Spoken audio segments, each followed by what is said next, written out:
Kristin, are you indeed recording? Wonderful. So welcome everyone to this session as part of the pre-program of the Global Young Academy's annual General Conference 2022, which again has to take place mostly online. And I'm in particular happy to welcome our two speakers on the panel with me, Kristin Raabe, a biologist and filmmaker, and Shruti Mandhani, a PhD student and researcher in material science, because they are the two main protagonists, I would say, of the SCISO project that we will discuss today. My name is Lisa Herzog. I'm a philosopher and one of the co-leads of the working group Trust in Young Scientists of the Global Young Academy, and I'm going to host the session. And what we'll do is we'll first have a kind of look back to the making of the SCISO project and hear a bit from Kristin and Shruti about their experiences, how COVID got all in the way and how we nonetheless managed to get it done. Then we'll also offer the audience members the opportunity to ask questions. And towards the end, we'll officially launch the last set of our videos that are already online on our webpage. So the first topic today is really, how did this all happen and what did we learn of it? And part of why we want to report about that is that we also thought it would be a nice opportunity for other GYA members who might have similar ideas for other types of projects to hear a bit about the problems we had and what we did to try to overcome them, and to also ask questions about this. So let me start by telling you a little bit about the initial motivation. The Trust in Young Scientists working group started in 2017 as an incubator, and then quickly became a working group in the GYA because it was pretty clear, and people from all countries shared this experience, that there is an issue about the relationship between science and society and questions about trust in science. If you look at the data, actual surveys about whom people trust don't say that there's a huge loss of trust in science. Scientists are still among the most trusted group in society, but there are many specific areas where trust seems to have become fragile, and people don't just take the word of a scientist as the last word on things. They go and Google and look for alternative explanations, and they might find good science or they might find conspiracy theories. So with new media, but also with maybe the globalization of science, all these questions have come into focus again. And in our working group, we discussed, well, what's the role of young scientists in this whole situation? And as a first attempt to help build trust, one thing we did was to produce a series of videos where some of our group members told the audience, we didn't quite know who that would be, but the viewers of the videos, about what it means to be a scientist, what we do research about, what we are passionate about. Because we thought, and this is actually backed up by empirical studies, that it's very important to show the human face of science and to not just let science be the kind of black box where there are people doing mysterious things in labs, and then in the end you have a result and you just have to swallow that result. And that was a nice project, but we soon realized that as Global Young Academy, our task should probably be more to build capacity and to enable others to also engage in science communication and to reflect on the role of science in society. And that's how the idea for that project developed.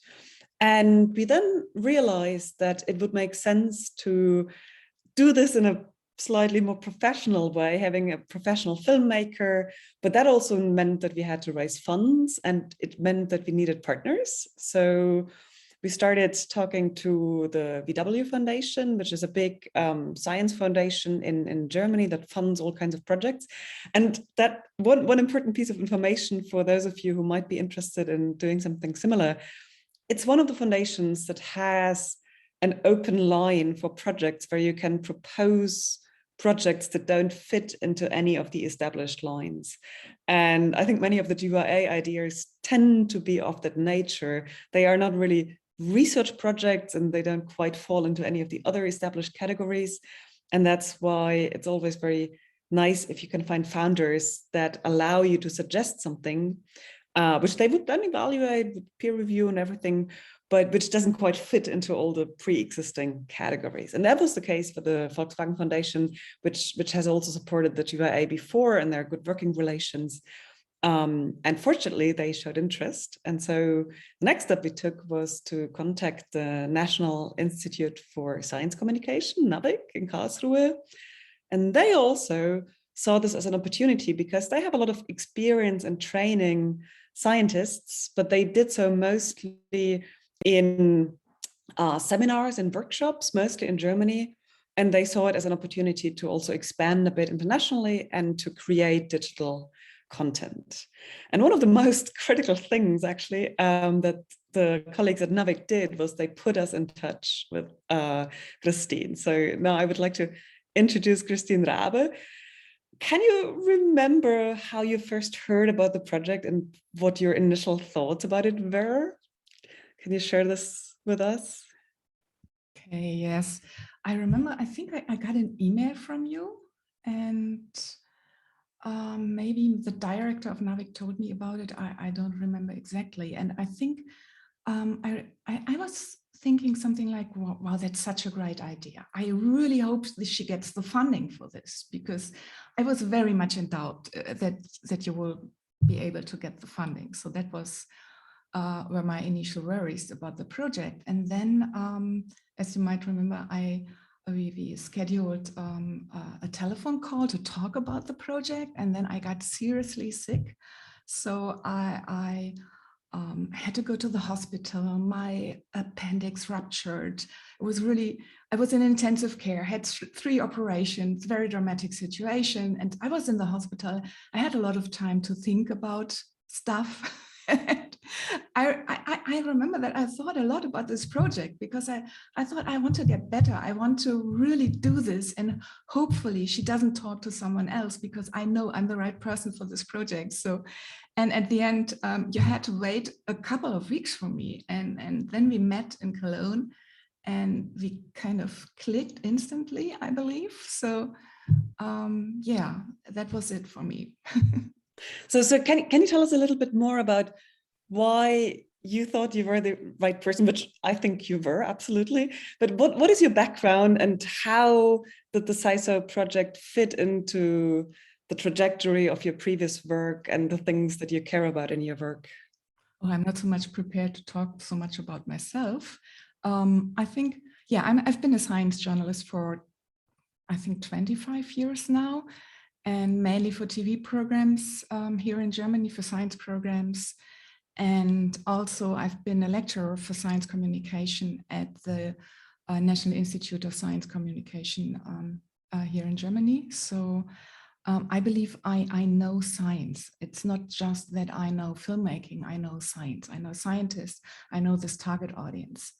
And also I've studied philosophy, and I'm very much interested in ethics. And that's the first part of this video tutorial, is about science ethics. And yeah, so I think I have a background that's more or less ideal for this project. And of course, it really is the thing that I'm interested in most. So yeah, this is why I really wanted to do it. Well, and we managed to get the funding. That was the next step then. I actually remember one moment when we got an email from the Volkswagen Foundation. It was sometime around November, early December. And they had a whole list of requests of clarifications about the budget, and they wanted more details about certain things. And I was, oh my God, are we ever going to manage? And then Beate was one of the people who said, now you're so close to getting it, keep pushing, give it a go.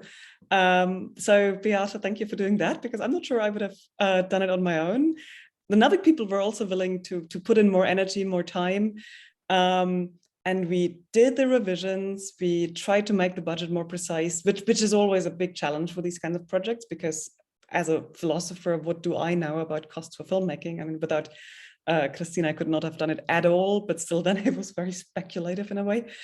And then just before Christmas, we got the news that we would get the funding.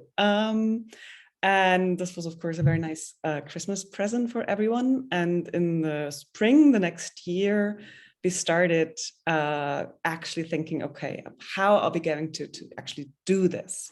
And one of the tasks was to find the right presenter. And that's where Shruti comes in, which was then chosen as presenter. But Shruti, maybe you can tell us how you first felt when you got an email from us and what motivated you to consider participating. So it's quite a funny story, actually. I've just pulled up the LinkedIn message. I got a message from Kristin on LinkedIn on April 16th, 2020.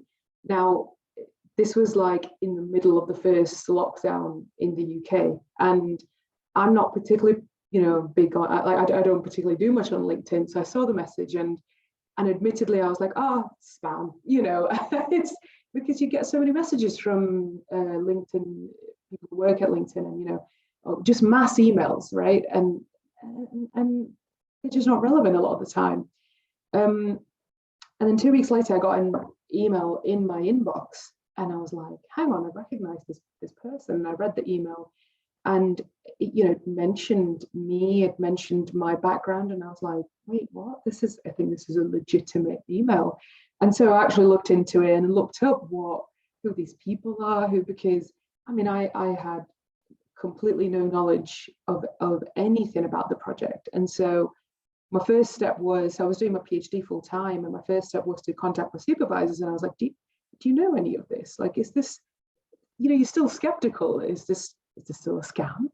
And then I thought, actually, no, everyone checks out. So let's email back. And that's when I emailed Kristin back, and Kristin and yourself, Lisa, we set up a Zoom call.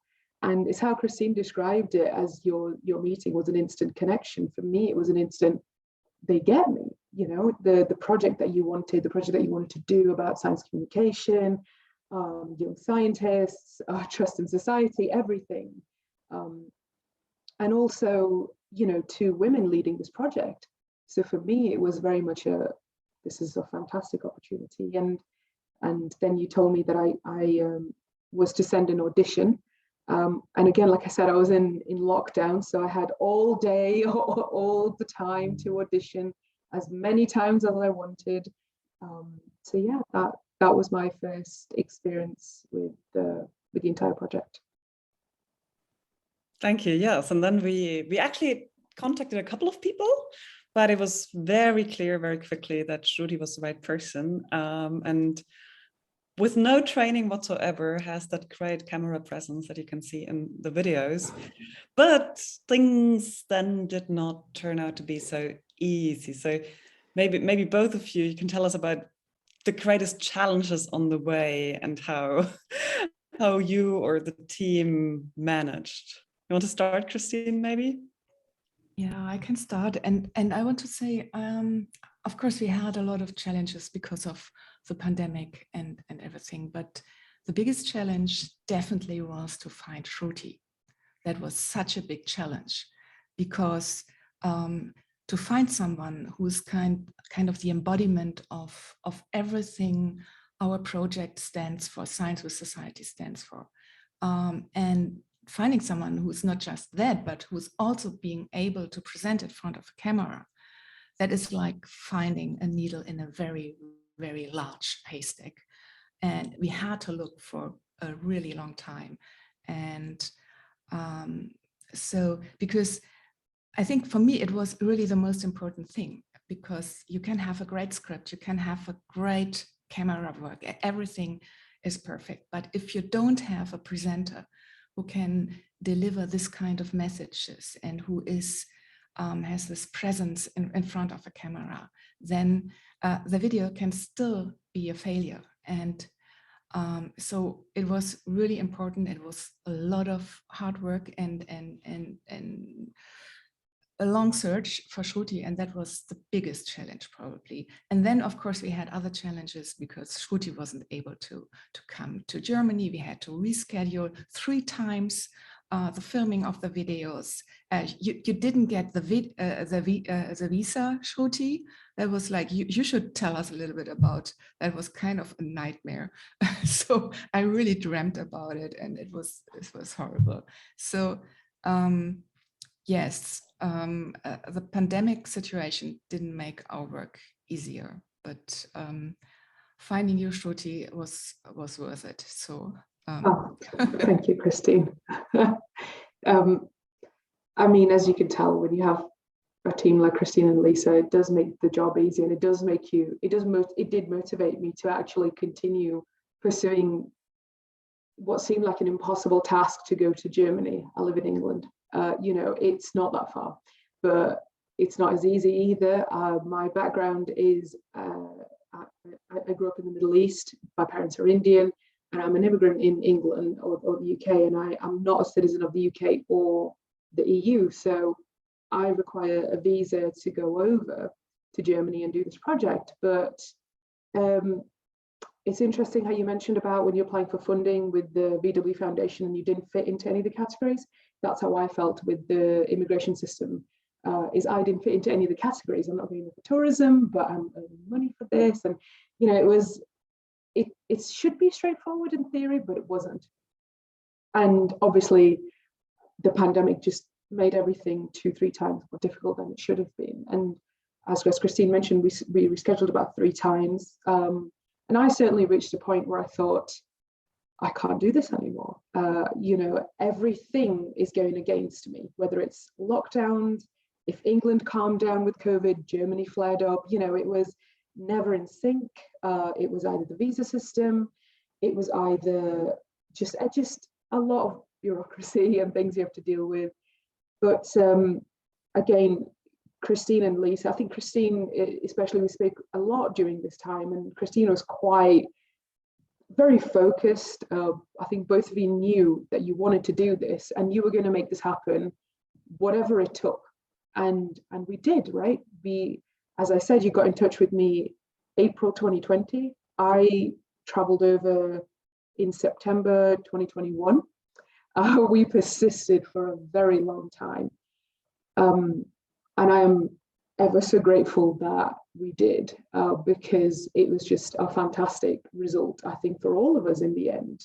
Obviously, selfishly, I got this experience, but for the project, we had this connection, as Kristin said, and that, I think, really made the entire project really worth it. So we had a lot of challenges initially to get me there, but once I got there, I think things started to go a lot smoother than I thought they would.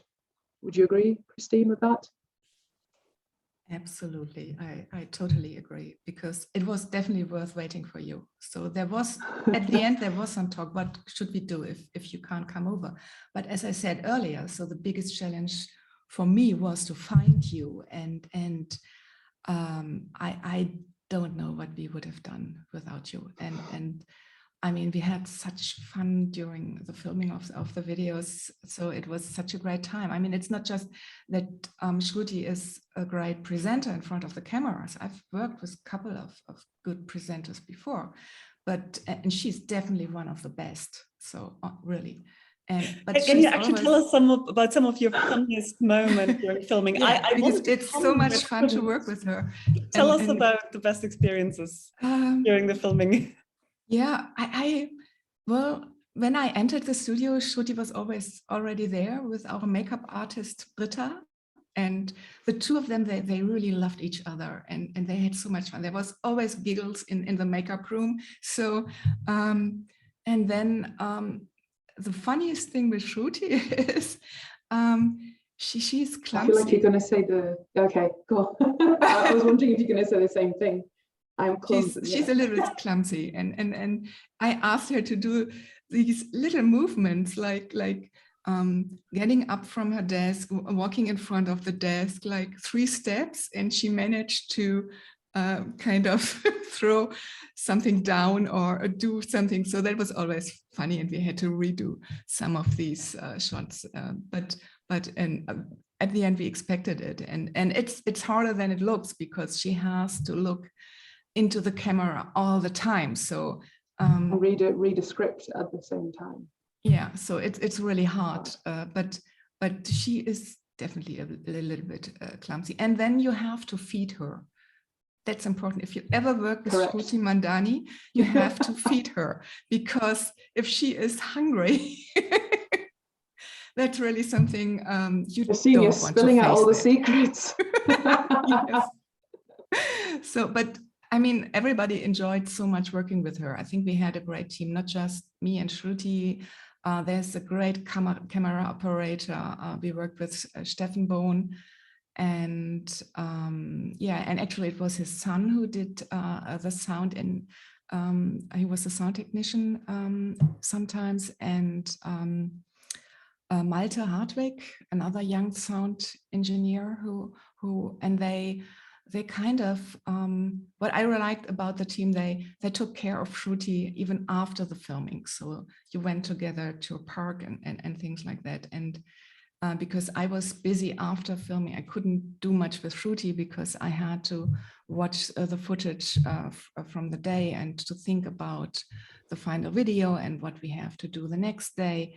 So as a director, your day is not over once you're finished filming. So I couldn't do much with Shruti while she stayed here, but yeah, they did, and that was a lot of fun too, I believe. Yeah.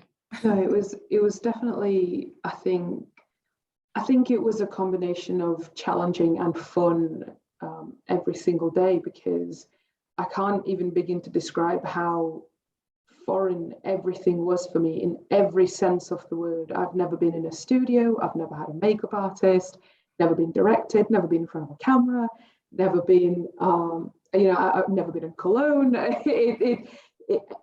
Every single aspect was foreign to me. I remember the first day I looked on Google Maps how to get from my Airbnb to the studio, and I went on the tube, or I can't remember the barn. The barn. And the barn. And I went in.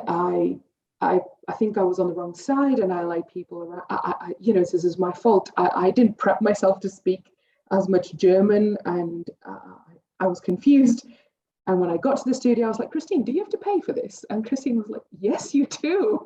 And I was like, oh, I didn't pay for my train ticket. I don't know how to pay for this. And it was everything. So that's what Kristin said. It was not just in the studio. Like, others really helped me out with just navigating all of my experience, whether it was visiting Cologne, taking me around, or just, people would, Stefan, I think, would just bring me glasses of water with a straw so it doesn't ruin my lipstick. And I mean, it's little things that I don't even think about, right? I'm just going to drink my water, and the makeup artist Britta would run around and fix everything. And this, for me, it was like when you're a little kid and you see these people behind the scenes on TV, like on the news station or something, and they're reading a script and someone runs behind and fixes their makeup. And it was just so crazy to be in that position.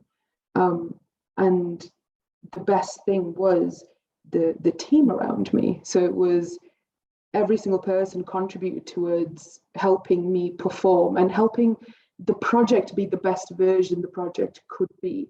And everyone had that goal, which was fantastic. So that's, I think, what a key reason why it's turned out so well, because it's a lot of moving parts. Like, I agree, you have a presenter, but also you need a fantastic director, you need the person producing it, you need the vision, you need the camera, everything. So it's a lot of moving parts that came together pretty well, actually, in the end, to give us a fantastic product. So yeah, it's a lot of fun.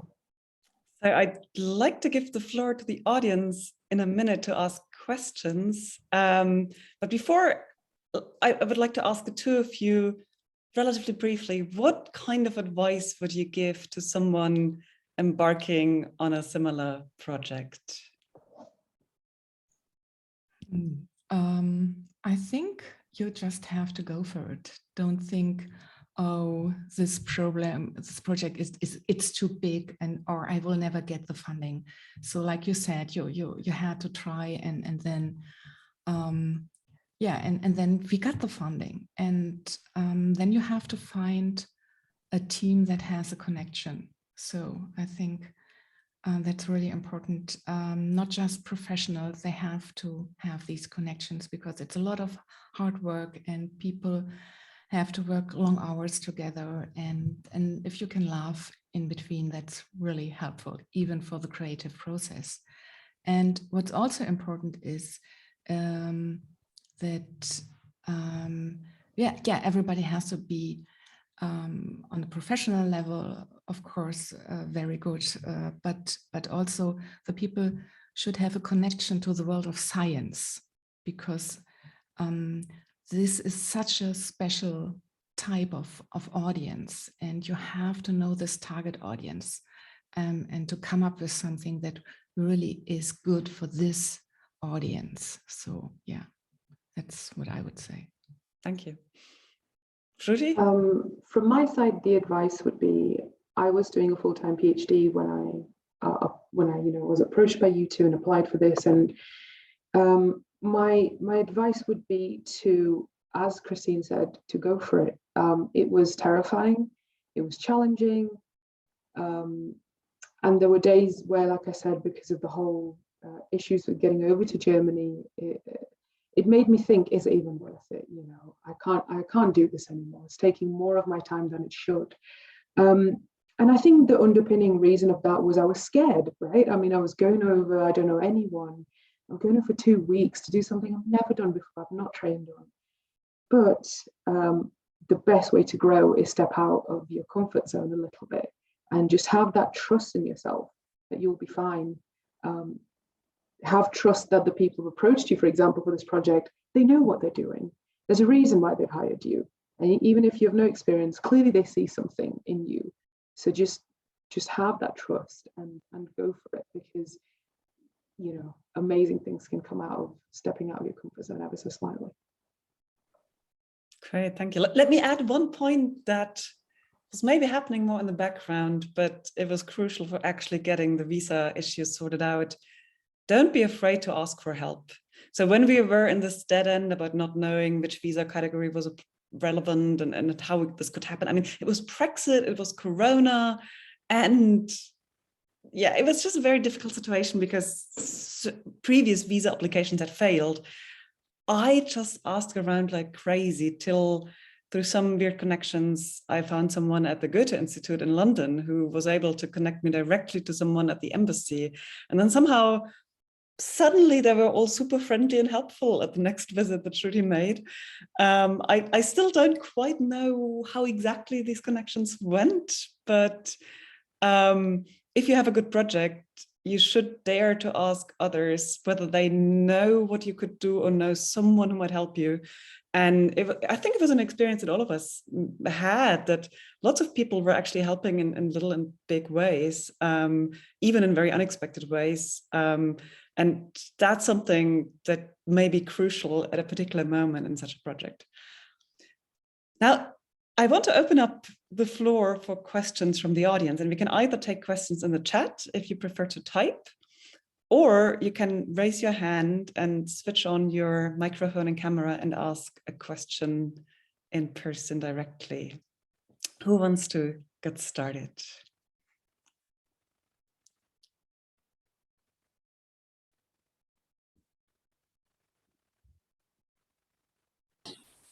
Hello. Hello, Sandra. I think I'm going to ask a question and then I will have sadly to leave. But first of all, I want to really congratulate you on all the group. This has been a really, really amazing project. And like seeing the videos and the impact it has and how it can make contact with people, I think it was even better than what we were thinking of it like years ago. So I think it's a really amazing project. And I was wondering in the approach of the videos, so how you were thinking to be so approachable and to be able to touch young scientists and people around the world independently of their culture? Like, how were you trying to make it in a way kind of, I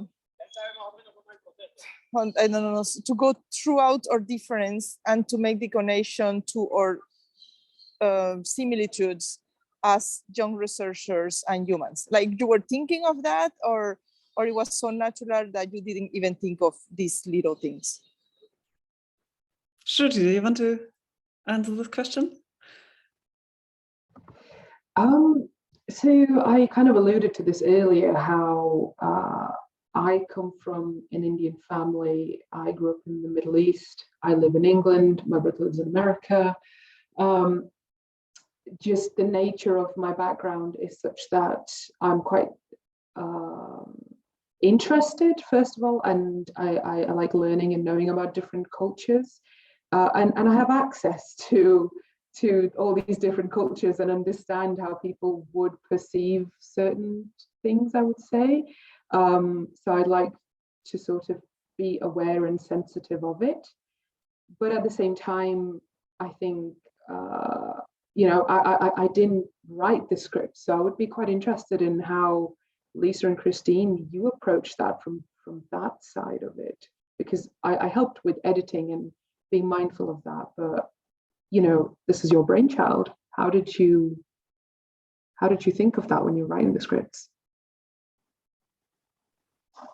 Yeah, I can maybe say something from the perspective of the working group, because part of the answer to Sandra's question really is it was teamwork. It was a few of us collecting the material, but then others from very different backgrounds looking over it, pointing out what might be sensitive issues or blind spots, or just sort of raising awareness. Look, you know, you say something about going on Twitter here, but you can't go on Twitter in all societies. This is just not possible in certain countries. So these things where you always first think about your own situation and you automatically assume other person's situation is similar. If you then ask other people, they will point out these blind spots. And I mean, for me as a GYA member, this has also been one of the great experiences of the GYA as an organization, that you meet people from such different backgrounds. And so you learn a lot about your own failures and blind spots and your one-sided visions. And that's what we try to put to use also for creating the content. And then Kristin was also fantastic in helping us see what else might be a problem. And Kristin was also very insisting on always making it representative for different groups. And I mean, maybe you can tell us yourself, but we had endless back and forth with the graphic designers, because they always wanted to have one male figure. And then we needed to convince them, no, this needs to be more diverse. Yeah, they had to come up with new figures all the time, and because to include more women, to include people from different cultural backgrounds. And that was kind of, yeah, a lot more work than they expected. But at the end, so like everybody was so much behind this project. They were all like, okay, this is so important. We really want to do this. And so they just went the, how do you say in English, the extra length or something like that? The extra mile, yeah. The extra mile, yeah. Okay, so, yeah. And just to add one more point here, we had volunteers doing the subtitles in different languages. So the first 2 sets of videos are now available in English, which is what Shruti speaks and presenting, but also the other UN languages. I added German just because of the German background of the funders and so on. And if there are other volunteers who want to translate into more languages, we'd be, of course, more than happy to take more subtitles. But that was also something where we weren't quite sure, can we do this with the GYA? Will it work with volunteers, or would we have to pay for professional translators? And then actually through a couple of emails and then some other volunteers from different parts of the world, we managed to get all these translations done just by volunteers, which is really fantastic. So thank you, Sandra, for the question. I see that Layla has her hand up, so why don't we take you next? Yeah, hi everyone. Thanks a lot for your great work. I think this is very important project. And actually, I have two questions, which one is actually in line with what you said about the translating different languages. This is kind of how we can distribute more this great project and more people could see that and learn from it. And basically, I just want to ask if you already have such a this systematic plan to how distribute it, and I mean the way that you want to basically put more people to learn about such a this project. And my next question actually, and maybe to three of you actually, is that this is a great project. And for example, Lisa, I know that this is your, unfortunately, this is your last year as an active GYA member. So my question is that through your experience, what would be the next? Because I believe this is such a dynamic process. I mean, there is a high, it has a really high potential to continue such a project in a different teams or different perspective.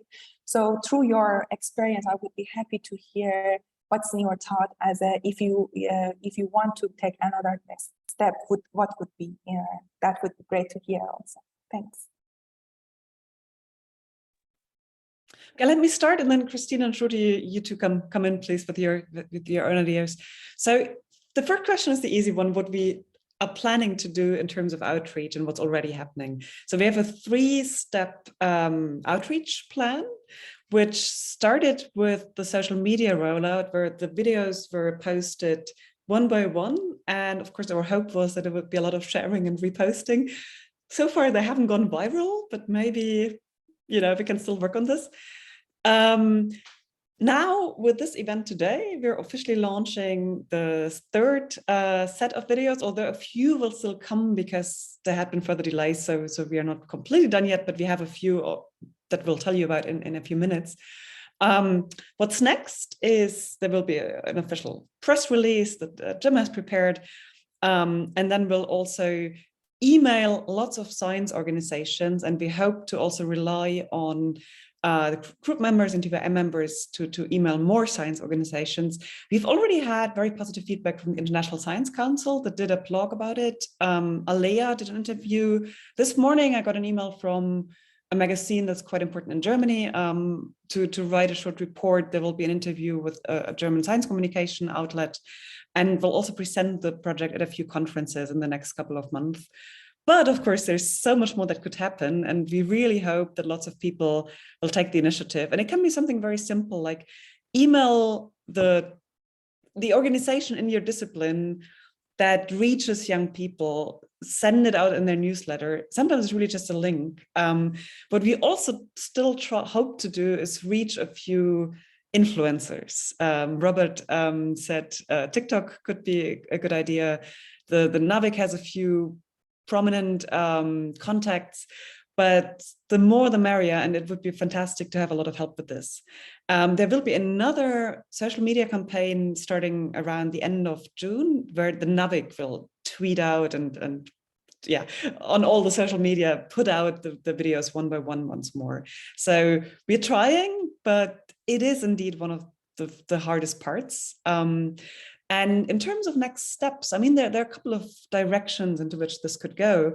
One thing that I would find very interesting would be to think about how to offer more interactive formats, because the videos, they're presenting something. They give people an impulse or some information about something. Many of them have links, so you can read up if you want to know about something specific, but they don't allow you to really interact. And what we had already in mind at the beginning, but then thought, well, okay, we have to start somewhere, was, well, they can also be part of interactive communities, people watching a video together and discussing, okay, what does this mean concretely for our situation, maybe in our country, in our working group, or maybe, you know, lots of science associations have young scholar organizations. What could they do with it? And I think this is actually something where online sessions can work quite well. But of course, it can also happen in person in crowded schools at universities. So that's one of the steps that could be taken. Another option would be to go more in the direction of science advice and connected to that, but I think there are lots of opportunities, and in the internal meeting that we'll have with the trust group, we'll hopefully be able to connect to some of these ideas. Shruti, Kristin, what about your perspective? Something you want to add here? I like the idea of sort of sending the videos out to relevant people. So, you know, within my university, I'm already doing that, and that's an internal thing. But I think it would be fantastic if we could encourage other people to also just get in touch with their. So I don't know how it works, but in our university, we have like a newsletter that goes out every single day to all staff. And, you know, just including, they're always looking for articles to put in there, right? And that's such a good idea to do that, but also panels like this. So we could certainly, I think, would be good to look at, I don't know, other organizations that would host a panel like this. I've already been in contact, well, someone from the University of Copenhagen got in touch with me to write a joint proposal for the American Association of the Advancement of Science to talk about this project as part of their panel, and that was just purely organic, right? They saw the videos on my Twitter or somewhere on social media and got in touch. So yeah, I think there's a few other ways we could promote this a bit.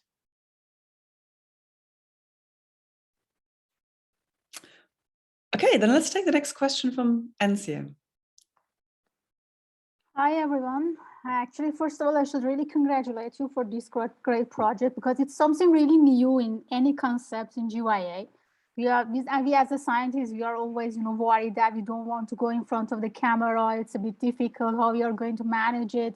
It's annoying and we don't have resources. So let's see. But I'm really happy that Lisa did that.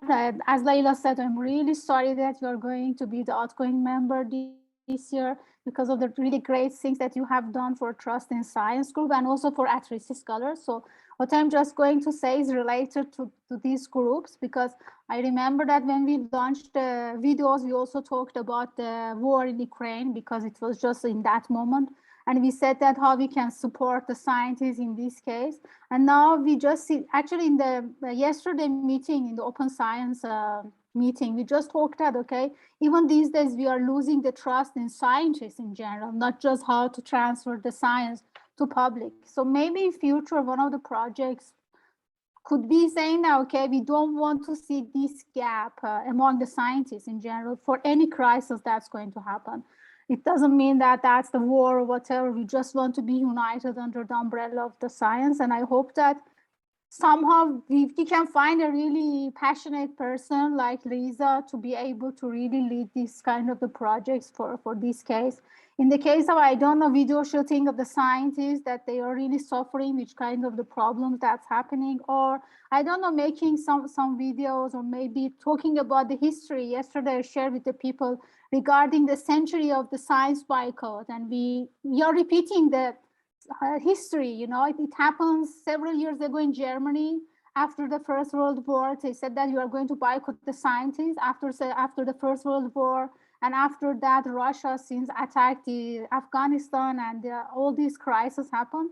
And we should really want to show that, okay, whatever is going to happen, we are not going to boycott the science in general. So we should not put science under sanctions, any kind of sanctions. So I hope that in future we can transfer this idea for trust of science among scientists, not with the public. And the other point regarding for the visibility of this great job, hopefully in September, GYA is going to have chance to participate in the UN Science Summit. So it's a really great place to somehow combine these videos in a short way and also distribute there. Since it's a really great platform, all the organizations that they're related to the science will be there. GYA is going to have its own platform there. So that would be a really great place to do it. If we can present it in UN, I'm sure that everybody will be going to be aware of that. So congratulations again, and I hope we can continue this project in future. Thank you so much. So I guess the keyword or buzzword would then also be science diplomacy, and how science diplomacy can maybe also contribute to international peace and collaboration, even though at the moment things look very difficult in many parts of the world. Are there more questions from audience members? I think we could take one or two more. No, in that case, let's turn to the last part. And if this was an in-person event, we would now have a big curtain opening or something like that, and a big Zarathustra music, whatever, for the launch of the last set of videos. But because it's online, we're going to do it in a much more modest way. But we have this, oh yeah, maybe you can all use online fireworks, whatever, thank you. We have a last series of videos. And as you probably all know, the first series is on the relation between science and society, scientific integrity, these questions. Then there's a series of clips that Navik scripted on science communication. But we thought from the very beginning that it would be nice to also show some practical examples. So I'd like to hand over to Kristin to tell us a little bit, especially about the 2 example videos from Uruguay and South Africa, what they do and why people should watch them. Yeah, you definitely have to watch these videos because for the first video, the video about Plan Ceibal in Uruguay, you get an insight in how policy advice works. Let me tell you a little bit about what Plan Ceibal is. It's an initiative where in Uruguay, where every child gets a laptop, every student gets a laptop. And this organization, Plan Ceibal, they provide all kinds of teacher trainings, learning apps, so that the children can use the computer in school, and the teachers are able to come up with lessons that include the computer. So, and it's a government initiative, and the director of Plan Ceibal gave us an interview, and he told us how important the Council of Scientists is for him and for his work, and what kind of problems they are facing. And then we talked to one of the scientists who is working with Plan Ceibal, and he is what kind of pitfalls he is facing while doing so. So that is really an insight into how policy advice is working in this in this project. So that is so interesting. And the other video is from South Africa, and it's a best practice video on science communication. And it's a project, as you might know, there's a huge problem worldwide with tuberculosis, with TB. And we talked to some TB researchers in South Africa, and they came up with this idea to work with artists. And these artists, they create murals, and these murals are contain messages, and these messages are not just the messages the scientists want to deliver. They are messages that come from the TB patients themselves, the TB survivors.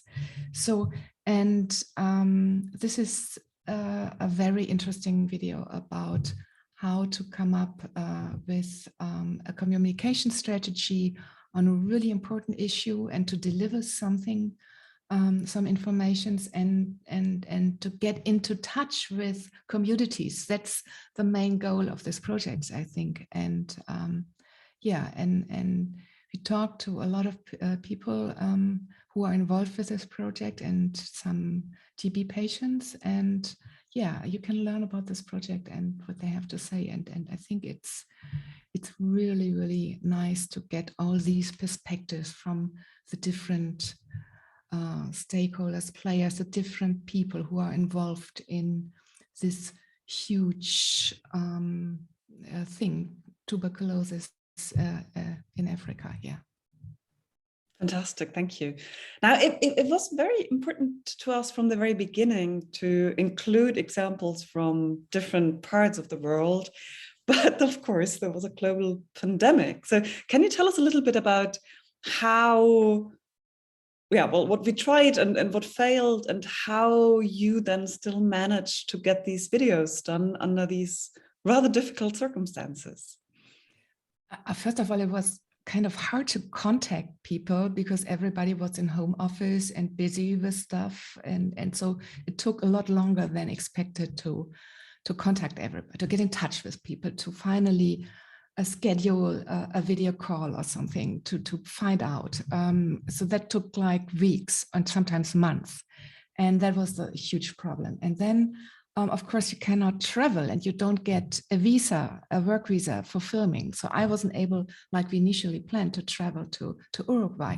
And then you have to find someone in Uruguay to do the filming and everything. And I'm a one woman production company. So I'm not an internationally working production company. I don't do this kind of work normally. So I used to work for DW. So I contacted some colleagues at DW. And so DW is like the BBC in Britain, the international BBC program, or maybe, I don't know, I hope everybody knows DW. So they have international connections everywhere. They have studios everywhere. And I contacted them and I asked them, do you know someone who can do the filming in Uruguay? And then they said, yeah, we have this person. I've sent an email. And then I found out, okay, we have 3 days to make this, to do this filming, because one of the people we want to interview has to travel. And that was the last day that this was possible, was 1 day before Christmas. So that was kind of, kind of one of the problems. And then with South Africa, I scheduled my trip to South Africa, and then the Omicron variant of COVID came up, and it was not allowed to travel from Germany to South Africa, and we had to reschedule everything. And at the end, I had to find someone there, and I found a great team, and it was really, so I had to rely on people that I've never met, of course, and but at the end, it turned out fine, and yeah, it was. Yeah, that's one thing. I mean, although we weren't able to travel, I sometimes felt we came closer to each other with all these people all over the world, because we have made the same experience. Everybody knew, okay, this is a very special situation, and I have to help this woman and this project in Germany, and I try my best. So, and people did, and yeah. So this is how we finally made these videos. And let me maybe add that there were so many plans, so many of which had to be scrapped, not only in South Africa and Uruguay, but also in other countries. We had reached out and collected ideas from GYA members as well. And at some point it looked like none of that can happen, and the only thing is Europe, but we insisted, no, this shouldn't be a European project. We want examples from other countries. There will be a few more videos that will come in this best practice, practical examples section. So keep watching that. I've put the links into the chat. Don't watch them now, just hang on a minute, but do watch them afterwards and spread the word. They are really nice examples, and maybe they inspire you in your own work about how to communicate with policymakers, or what kind of arts projects might be helpful for interacting with communities in your own field. Now, before we close this, I want to round off with a big thank you to a couple of people who made this possible. And first of all, I really want to thank the GYA office. And I think every single office member has really helped in their ways.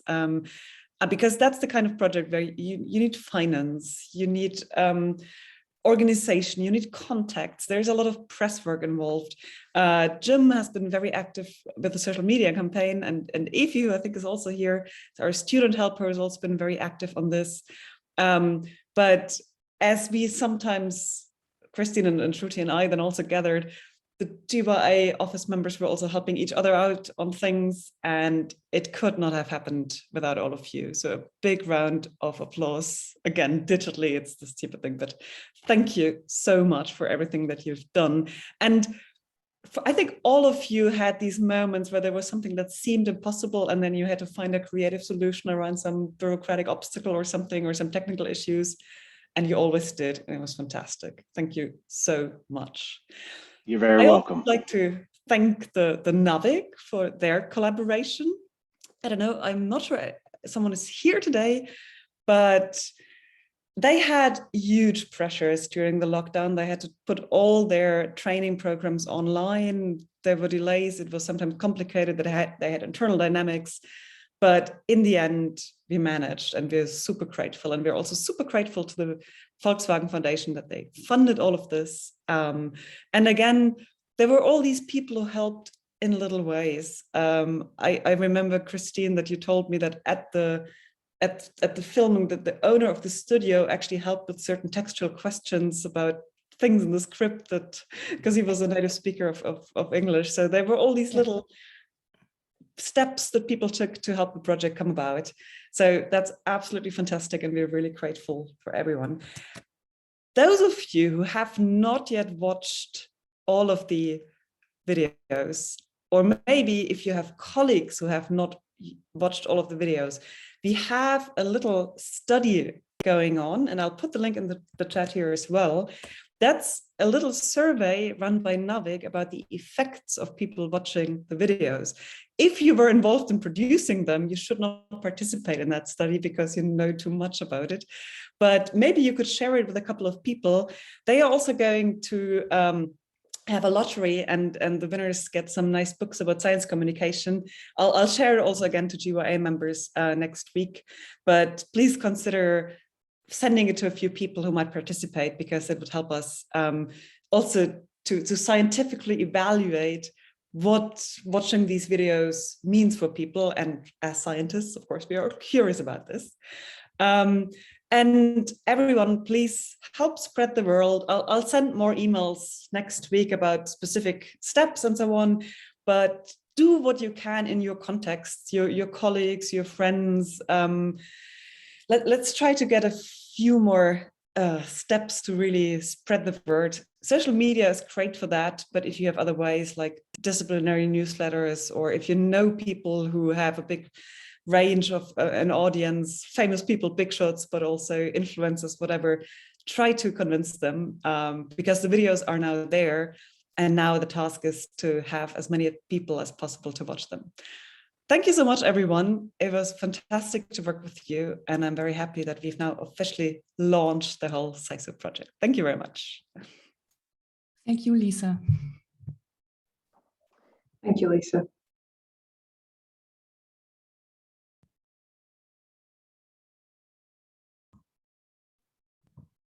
Thanks.